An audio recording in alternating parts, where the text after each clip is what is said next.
अकाल मृत्यु एक दर्द भरी कहानी। ये कहानी कुछ अनसुलझे रहस्यों से भरी हुई है, जिसमें बुरी ताकतों की शैतानियत ने लोगों की जान आफत में डाल दिया। छत्तीसगढ़ राज्य में एक गांव दरगहन, जहां लोग देवी देवताओं को बहुत अच्छे से मान्यता देते थे, लेकिन कहते हैं ना, अच्छी शक्तियां होती है तो बुरी शक्तियां भी होती ही है, तभी तो प्राकृतिक संतुलन बनाती है। दुख रहता है तो सुख का भी अनुमान लगता है। कुछ वर्षों पहले लोग अपनी आजीविका के लिए शहर काम करने जाते थे। सावन का पहला दिन शुरू हुआ। गांव के लोग सावन के दिनों शाम होते ही घर में चले जाते थे। लोगों का यह मानना था कि सावन में बुरी शक्तियों की शक्तियां प्रबल हो जाती हैं और अपनी शक्तियों को बढ़ाने के लिए इंसानों की बलि देते हैं। एक दिन की बात है, शहर में काम से लौटते वक्त एक आदमी को काफी समय हो गया।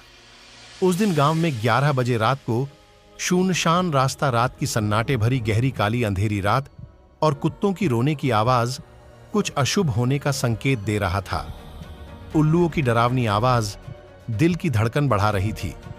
साइकिल में वह आदमी अपने घर की ओर जा रहा था।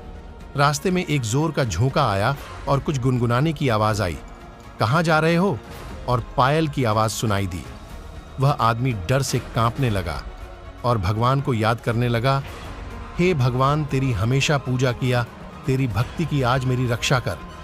फिर आवाज गूंजने लगा, हाँ हाँ हाँ, और उसके आसपास ऐसे हवा का झोंका चलता था मानो कोई बहुत तेजी से उसके आसपास दौड़ रहा हो। कुछ दूर जाते ही उसकी धड़ाम से साइकिल के साथ वो आदमी नीचे गिर पड़ा। देखा तो एक सफेद शादी में लिपटी एक महिला खड़ी थी। उस महिला के काले बाल चेहरे को पूरी तरह ढाका हुआ था। वह आदमी पूरी तरफ सदमे में आ गया। चेहरे में पसीने की बड़ी बड़ी बूंदें टपक रही थीं। तुरंत ही उसने उठकर पैदल ही भागने लगा। वह सफेद साड़ी वाली महिला उसके पीछे दौड़ी और पीठ को जोर से अपने हाथ से मारी। डर इतना बढ़ा हुआ था कि वह मार भी उसके लिए कम था।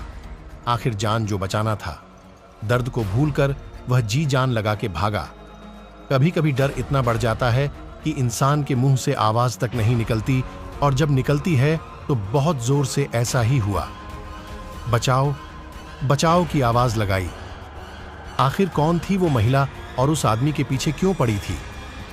आगे क्या हुआ उस आदमी के साथ जानने के लिए सुनते रहिए अकाल मृत्यु एक दर्द भरी कहानी।